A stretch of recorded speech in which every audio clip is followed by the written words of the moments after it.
In tonight's Education Alert, Maryland's incoming governor will have to face as much as a $300 million deficit. But Larry Hogan isn't the only one aware of the financial challenges ahead.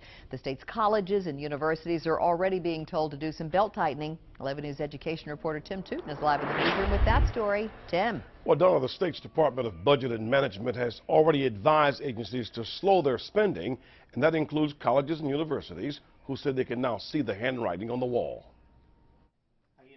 For now, Towson University is making plans to freeze salaries and hiring. The school is also about to reduce operating costs.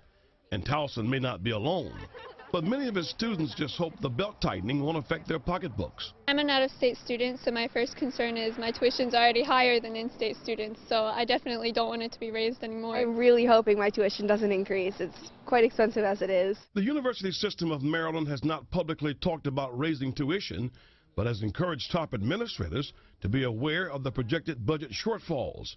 A spokesman said the USM office had a conversation with campus presidents regarding the state's fiscal condition, and it was agreed that a prudent response to the current fiscal condition is to slow spending.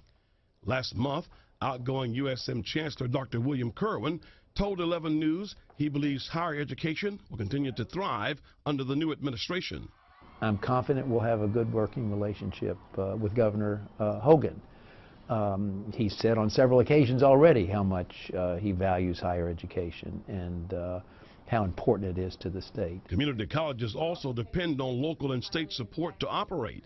They're keeping a close watch on this latest budget challenge. Tuition is the other leg of how community colleges are funded. If we raise tuition, the problem with that is we have a tendency to lose students. And that is the worst possible scenario for this state. Towson students may not support higher tuitions, but some say they can go along with cutting the fat. I definitely think some things could be cut down on spending-wise. I think everywhere it could be.